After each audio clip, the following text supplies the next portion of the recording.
Em um cenário marcado pela desinformação e polarização, o presidente Lula deu entrevista ao podcast Mano a Mano, conduzido por Mano Brown e Semayat Oliveira, e falou sobre a perigosa ascensão da mentira como arma, tanto em campanhas eleitorais quanto na atuação da oposição. Nessa discussão sincera e direta com Mano Brown, vocalista do grupo Racionais MCs, revela a urgência de resgatar um diálogo público pautado pela realidade dos fatos, essencial para a saúde da democracia brasileira. O presidente foi enfático, deixando claro que sua eventual candidatura nas eleições de 2026 terá um propósito maior do que a simples disputa eleitoral, o de impedir o retorno da extrema-direita ao poder. Eu tenho dito para minha mulher e tenho dito para meus companheiros, eu não sou um candidato meu. Eu não sou um candidato meu. Eu quero ser candidato. Não. Eu não sou um candidato meu.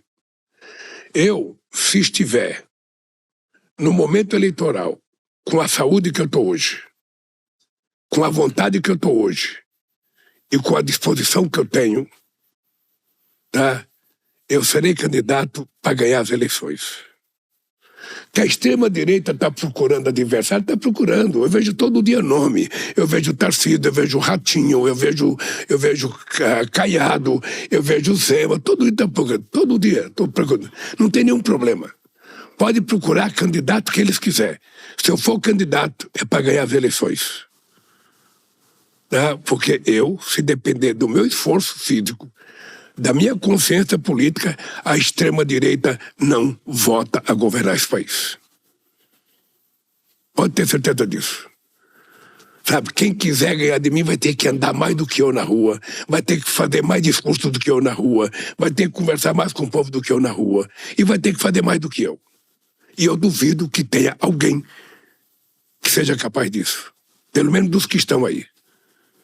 A declaração de Lula é dada em um contexto onde o presidente demonstra preocupação com a tática da extrema-direita de promover a mentira nas próximas eleições. Porque você fica imaginando a campanha que a gente vai enfrentar, sabe? O brasileiro vai enfrentar, não é o Lula que vai enfrentar, é a campanha que o brasileiro vai enfrentar nos próximos anos. Sabe? É a campanha da mentira. É como se fosse uma cesta de lixo, sabe? De mentira jogado na cara do povo 24 horas por dia, todo dia. A Kamala, quando estava disputando as eleições com o Trump, no final da campanha teve 2 bilhões de mensagens contra ela. Você sabe o que é 2 bilhões de mensagens contra uma pessoa? É isso que aconteceu e vai acontecer no Brasil. Por isso que o senhor acha que a gente enfrenta tanta dificuldade de, por exemplo, o tema da regulação da internet, das redes sociais ou das redes digitais, como o senhor prefere dizer, tem sido um desafio, né? É uma pauta que causa bastante polêmica e um dos argumentos é que isso vai interferir a liberdade de expressão das pessoas. Veja, essa palavra liberdade de expressão, saindo da boca deles, é uma falácia. É uma mentira. Veja, você tem liberdade de expressão para você falar o que você quiser, desde que você não minta, desde que você não queira dizer mentira para a sociedade. Eu não posso dizer que o Mano Brown fez uma entrevista com uma pessoa se ele não fez. Se a pessoa disse, a pessoa tem que ser processada. Se a empresa divulgou um conteúdo que não é verdadeiro, ela tem que ser responsável por isso. Agora, a regulamentação, veja, depende do Congresso Nacional e ela depende também da Suprema Corte. Eu acho que hoje está mais factível ser aprovado pela Suprema Corte uma decisão do que pelo Congresso Nacional. Porque muitas vezes as empresas têm mais pressão em cima do deputado do que na Suprema Corte. Então, eu acho que se a gente não regular, sabe, o comportamento das redes digitais, sobretudo depois da inteligência artificial, nós estamos totalmente vulneráveis. Lula declarou que a oposição da extrema-direita é violenta e para eles a mentira é uma virtude. É isso, o que o senhor pode falar para nós sobre isso? Eu só queria te dizer uma coisa da rede digital, que é o seguinte. Você e todo mundo, todo dia, é questionado na rede. Não tem quem não seja questionado na rede. Por que você acha que eu não uso celular? Porque se o presidente da República tiver um celular, ele não trabalha mais. Se o presidente da República tiver que ficar Sabe, chegar em casa, pegar o celular e querer saber das notícias, ou seja, ficar assim, ele vai ficar até meia-noite e vai acordar 3 horas da manhã e é só xingamento. Para nós Por que estamos... é xingamento? Por que é xingamento, cara? Pelo seguinte, porque uma coisa era fazer oposição nos anos 80, certo, em que você tinha uma política democratizada, você ia para um palanque, fazia teu palanque, o outro fazia, depois vocês se encontravam, vocês não eram inimigos, eram adversários. Agora não, agora os caras são inimigos e tratam como inimigo. E eles não perdoam nada. Você pode distribuir uma caneca de ouro, eles vão dizer que essa caneca é de barro. Eles estão lá para destruir. E você tem que aprender. Ou seja, eles vão infernizar a tua vida o tempo inteiro. Por melhor que você faça uma coisa, eles vão infernizar. Esse é o papel deles. E nós precisamos aprender a fazer as nossas coisas. O que você precisa é massificar as coisas boas que você faz, porque você nunca vai convencer eles de que o que você fez é bom. Sabe? Então é importante você massificar o que você faz. É você que tem que massificar o que é bom. Dentro do governo eu digo o seguinte, é nós que temos que divulgar as coisas boas que nós fazemos. Não dá para esperar que os inimigos nos perdoem. Não dá. Eles são duros, são virulentos. E o que eu posso responder para eles? E são mentirosos. Certo. E são mentirosos. Tá? Eu sou de uma geração, Mano Brown, em que mentir era tido como pecado. Para eles, mentir é uma virtude. Lula usou o exemplo do deputado bolsonarista Nicolas Ferreira para mostrar como os parlamentares se comportam no Congresso Nacional. Você veja que no Congresso Nacional, quando vai o ministro lá para fazer debate, eles vão lá fazer pergunta, viram o celular para a cara dele, faz a pergunta mais escrota possível e vai embora, nem espera para ouvir a resposta. O que eles querem é divulgar a imbecilidade que eles falaram. É assim na tua vida. Eu sei que você está assim, todo mundo está assim, até o Papa está assim. Diante desse cenário, Lula enfatizou a necessidade de preparo para 2026 e garantiu que, ao contrário de adversários, sua campanha será livre de mentiras. Então eu estou muito preocupado, mano. Eu acho que a sociedade brasileira tem que estar preocupada, porque pessoas públicas como você serão vítimas de mentira 24 horas por dia, todo santo dia. Nada que você fizer é perdoado, cara. Nada. Nós sabemos o preço disso. Porque nós fazemos coisa todo santo dia, anunciamos coisa todo santo dia, e eles têm uma máquina muito profissional, sabe, para tentar desmontar tudo o que é feito. Não tem. E eu trabalho com consciência tranquila, porque eu tenho certeza, eu nunca vou esperar que um bolsonarista fale bem de uma política minha. Nunca vou esperar. Eu acho que ele vai sempre nos criticar, ele vai sempre dizer uma mentira, sempre vai contar a verdade, e nós precisamos então estar preparados para isso. Eu trato isso com muita tranquilidade. É um jogo que está sendo jogado. Eu só posso te dizer uma coisa, Semaia. Eu não utilizarei as redes digitais para contar mentira contra nenhum adversário. Não me peçam para fazer uma campanha mentirosa que não faz parte da minha vida.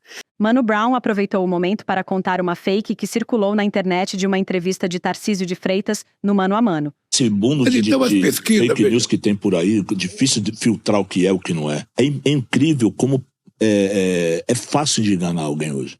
Se eu tenho ideia, soltaram na internet esses dias uma possível entrevista do Mano a Mano com o Tarcísio. Foi. E a inteligência criaram um diálogo. Onde teria tido um diálogo e onde o Tarcísio teria me convencido que eu estava errado e eu baixei a cabeça, aceitei que eu estava errado. Tá assim. E aí eu fui cortar o cabelo, meu amigo falou assim, pô, você entrevistou o Tarcísio? Eu falei, não. Não, mas tá geral falando aí que ele te engoliu na entrevista. Eu falei, o quê? Não, meus amigos veio aí, o outro falou, o outro passou, tá todo mundo com conteúdo na mão aí. Eu falei, mas eu nem conheci esse cara. Mano, eu já vi na internet a imagem, eu abraçado com o Bolsonaro. Como se a gente estivesse conversando, cara. Esse é um problema que nós vamos ter que enfrentar, chamado inteligência artificial. Sim. Lula comenta sobre esses episódios como um desafio que não só o Brasil enfrenta, como o mundo todo.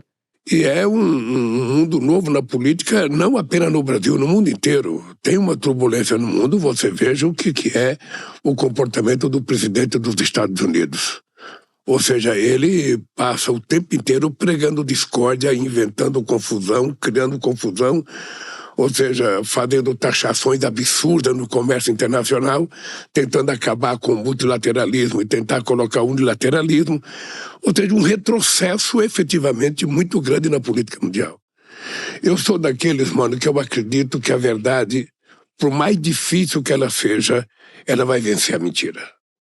Eu estou convencido disso, porque nós vivemos no Brasil um mundo muito, muito, muito forte para a gente poder construir a democracia brasileira. Foi muita luta, foi 23 anos de regime militar, foi muita gente que perdeu a vida, foi muita gente que perdeu o emprego, para a gente chegar num patamar de conquistar um regime democrático onde a sociedade pudesse se manifestar. Depois nós chegamos, há 4 anos atrás, a ter um presidente que negava tudo a democracia, como está negando agora, sabe, na Hungria, como está negando nos Estados Unidos, como está negando na Argentina. E nós precisamos reconstruir isso. Ou seja, nós, quando chegamos aqui, mano, nós pegamos um país semi-destruído.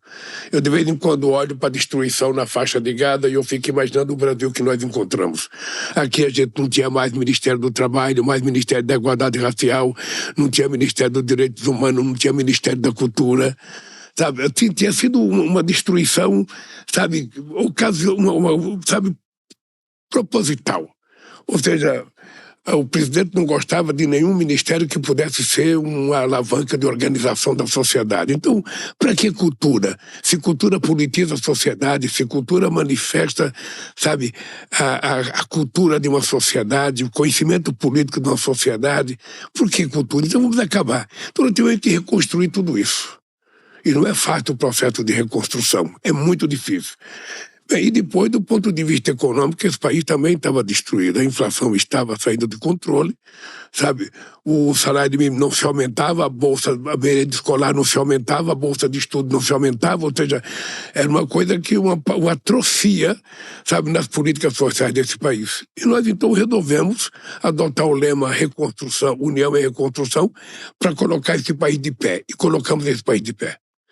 E aí é muito importante, mano, te dizer o seguinte, a minha obsessão agora, além de tentar fazer com que o pobre deixe de ser pobre para ser um cidadão de classe média, que ele tenha direito àquilo que é o mínimo necessário para sobreviver do ponto de vista de alimentação, de vestimenta, de vestuário, sabe, de escolaridade. Eu acho que é possível a gente fazer isso. Nós já demos um passo importante que durante a entrevista eu vou mostrar para você. Mas agora nosso lema é o seguinte, é tentar não perder, sabe, o rumo de consolidar o processo democrático, derrotar os golpistas de 2023 e fazer com que a democracia vingue nesse país, fazendo benefício para o povo, porque o povo também só vai compreender a democracia se ela garantir os direitos elementares do povo. No final da entrevista, Mano Brown deu sua opinião sobre o tema e declarou que as pessoas só querem a verdade. As pessoas só querem a verdade, Lula, sabe? Aquela verdade crua, aquela verdade cristalina mesmo, sabe? Então, eu confio, eu acredito no que o Lula falou aqui hoje pra gente. Acredito naquela ideia inicial.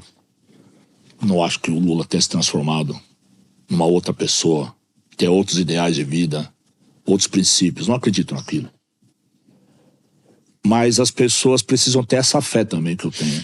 Uma coisa que eu dizia quando eu era presidente do Sindicato dos Metalúrgicos, que ia na porta de fábrica, eu dizia para as pessoas, a única coisa que eu tenho medo é de um dia trair vocês, faltar com a confiança de vocês. E eu posso dizer isso para você agora como presidente da República pela 3ª vez. Meu compromisso com esse povo é nunca perder o direito de olhar nos olhos deles e dizer a verdade e somente a verdade. Doa a quem doer. Esse é um compromisso de fé que eu tenho.